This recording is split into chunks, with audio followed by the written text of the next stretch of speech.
వచ్చే నెలలో చూసుకుంటే పిల్లలకి తల్లికి వందనం వేస్తాము, 2 దఫాలుగా వేస్తాము అంటున్నారు. 7,500 7,500 ఎలా అనిపిస్తుంది? ఎలా సంతోషంగా వేస్తాం.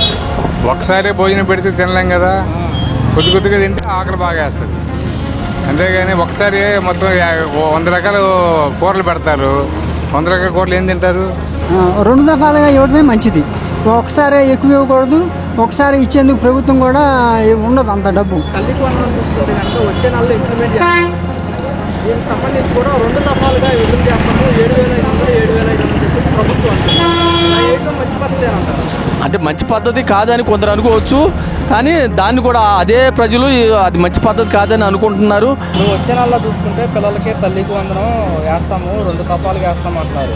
7,500 7,500 ఎలా అనిపిస్తుంది? ఎలా సంతోషంగా వేస్తాం.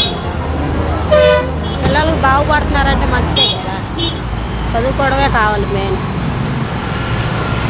గతంలోనేమో ఒకసారికే వేసేవాళ్ళు 15,000, ఇప్పుడు 2 సార్లు వేస్తున్నారు. ఎలా అనిపిస్తుంది? ఒకసారి వేస్తే ఇంట్లో పేరెంట్స్ వాడుకుంటారు. 2 సార్లు కంటే పిల్లలకి ఏది అవసరమో అది చూసుకొని వాడుకుంటారు. అదే కొంతమంది పబ్లిక్ కూడా అదే అంటున్నారు, 2 సార్లుగా కావాలి మాకు, 2 సార్లుగా అయితే ఏదన్నా అవసరాల నిమిత్తం వాడుకుంటామని.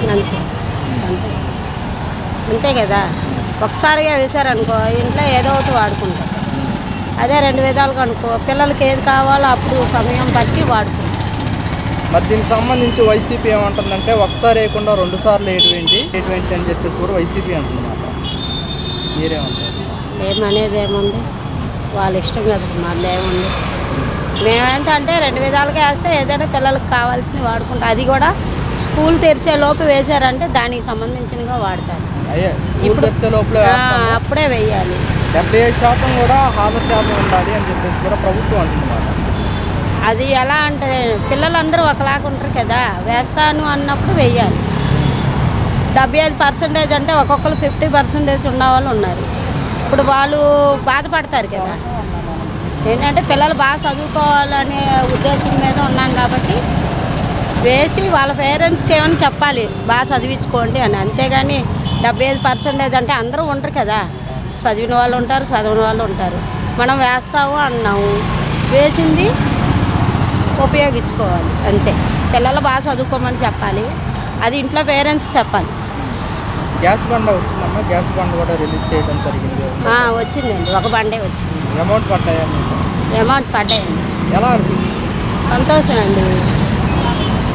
అంటే నేనేమనుకున్నా అంటే ఇంటి దగ్గర వచ్చి డబ్బులు ఇచ్చి తీసుకోవడం బాధ అనిపించింది ముందు. తర్వాత ఆలోచించాం, అంటే ఇలా ఎన్ని బండ్లు వస్తాయనేది తెలియదు కదా, ప్రభుత్వానికి తెలియదు కదా, అక్కడికి వెళ్ళి తీసుకుంటే వాళ్ళకి వెళ్తాయి కదా.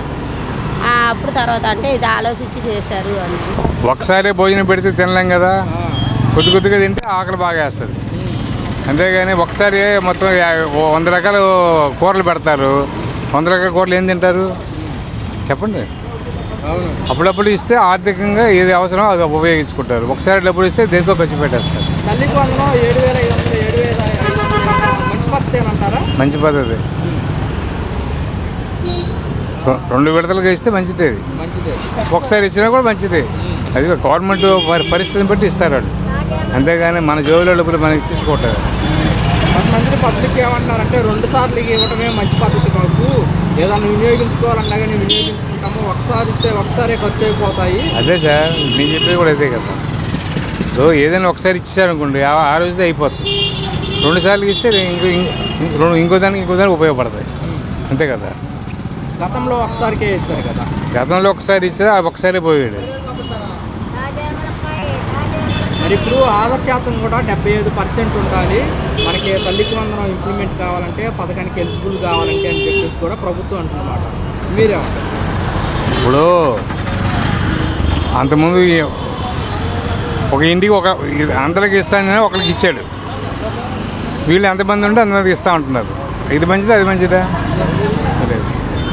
మరి ఇప్పుడు వైసీపీలు ఏమంటున్నారంటే ఎన్నికల ప్రచారాల్లోనేమో ఒకసారికి ఇస్తామన్నారు, ఇప్పుడు చూస్తేనేమో 2 సార్లు ఇస్తామంటున్నారు, 75% మళ్ళీ ఆధార్ శాతం ఉండాలంటున్నారు. ఏంటి అని చెప్పి ఏం లేదు సార్, స్కూల్కి వెళ్ళకుండా ఇంట్లో కూర్చున్న వాళ్ళకి డబ్బులు వేయమని లేరు కదా గవర్నమెంట్. అందరూ స్కూల్కి వెళ్ళే వాళ్ళు చదువుకున్న పిల్లలకే ఇస్తారు కదా. వాళ్ళు బాగా చదువుకున్నారా, బాగా స్కూల్కి వెళ్తున్నారా లేదని కావాలి కదా. మరి పథకాలు ఇంప్లిమెంట్ చేయడానికి కూడా లేటు పడుతుంది. పిల్లలకి ఒక సంవత్సరం విద్యా సంవత్సరం అయిపోయిన తర్వాత తల్లికి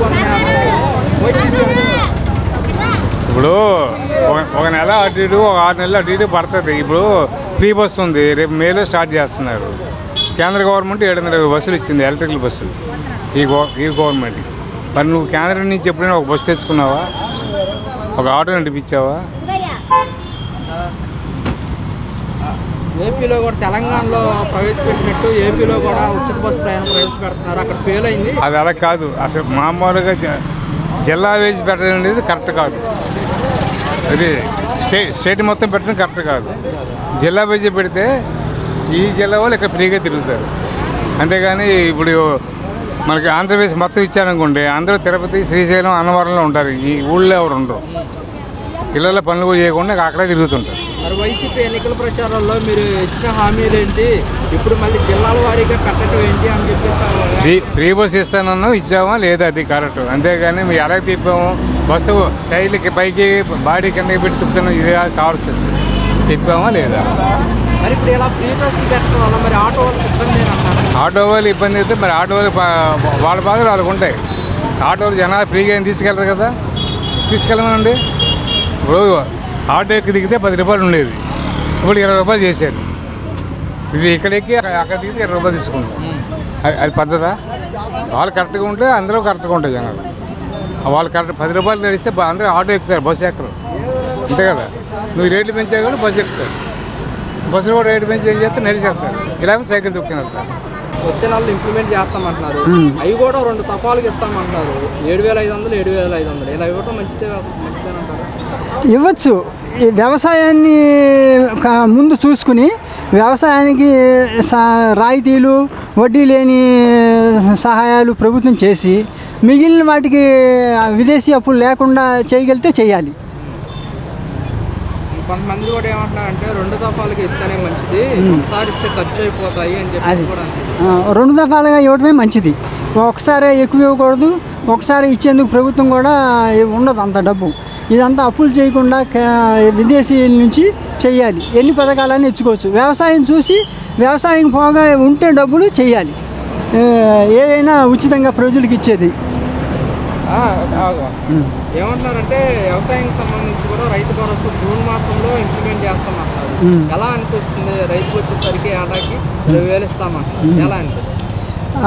రైతు భరోసా జూన్ 20,000 న్యాయమే. అది చూసుకుని వాళ్ళు ముందుగా ఇచ్చుకుంటే తగిన సమయంలో కొనుక్కునేందుకు విత్తనాలు, ఆ పంట సద్వినియోగానికి సమయాన్ని బట్టి కనుక వాళ్ళు రైతు విషయంలో ఖచ్చితంగా ఎంతవరకు ఇవ్వాలో అంతవరకు న్యాయంగా క్షుణ్ణంగా ప్రత్యేక విభాగాన్ని పెట్టి రైతులకి న్యాయం చేకూర్చాలి. సబ్సిడీ ఇవ్వాలి, రుణాలు ఇవ్వాలి, మినహాయింపులు ఇవ్వాలి. ఖచ్చితంగా ప్రతి రైతుకి, చిన్నకారు, సన్నకారు, కౌలుదారుకి ఖచ్చితంగా వ్యవసాయ సాయం చేయాలి. ప్రభుత్వం బాధ్యత ఇది చూశాకే మిగిలిన సదుపాయాలు ప్రజలకు ఉచితంగా ఇచ్చే పథకాలు ఇది అయ్యాక, వ్యవసాయం చూశాకే. ఆధార్ శాతం 75% ఉండాలి. 75% ఉంటే తల్లి కొండలు ఇంప్లిమెంట్ చేస్తామని కూడా ప్రభుత్వం అంటున్నమాట. ఎలా ఉంటుంది? అది న్యాయమే. ఆదాయం చూసే ఇవ్వాలి, దాన్ని బట్టే ఇవ్వాలి. అది చూడటం మంచిది. జాగ్రత్త మంచిది.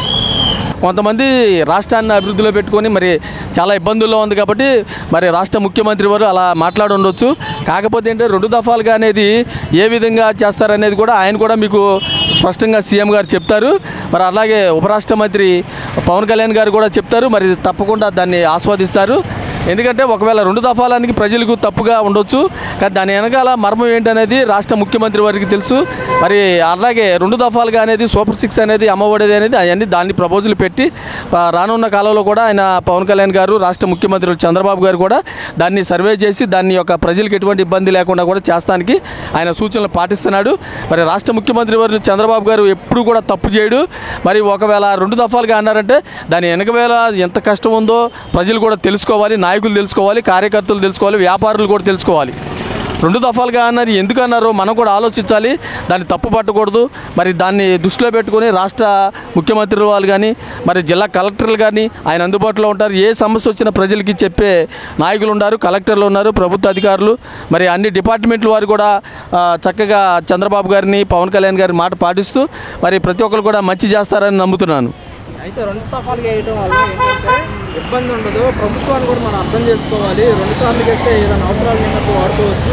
ఒకసారికి ఎత్తే ఖర్చు అయిపోతున్నాయి అంటారు పబ్లిక్. అలా జనాలు ఒక్కొక్కరు ఒక్కొక్క సమస్య చెప్తారు. ప్రజల మాట కూడా మనం వినాలి. కానీ అట్టాగే మనకి చంద్రబాబు గారు గవర్నమెంట్ తరఫున నిధులు ఇస్తున్నారు కాబట్టి మరి ఆయన్ని కూడా మనం అర్థం చేసుకోవాలి. మన బాధ చంద్రబాబు గారు ఎంత అర్థం చేసుకుంటున్నాడో చంద్రబాబు గారి బాధ కూడా మనం అంతే అర్థం చేసుకోవాలని నేను అనుకుంటున్నాను. అలా దీనికి సంబంధించి కూడా 75% ఆధార్ పర్సెంటేజ్ ఉండాలని చెప్పి కూడా ప్రభుత్వం అంటున్నమాట. ఎలా అనిపిస్తుంది? పిల్లలకి 75% ఆధార్ పర్సెంట్ ఉండాలి, తల్లికి వందనం ఇంప్లిమెంట్ కావాలి. మరి గవర్నమెంట్లో మరి 75% హాజరు ఉండాలని అనుకుంటే మరి ప్రభుత్వం తరఫున విద్యాలయాల్లో మంచి స్టడీ ఉంది. అలాగే ప్రైవేట్ స్కూల్లో, ప్రైవేట్ కాలేజీల్లో కూడా ఎడ్యుకేషన్ పరంగా అంతా బాగానే ఉంది.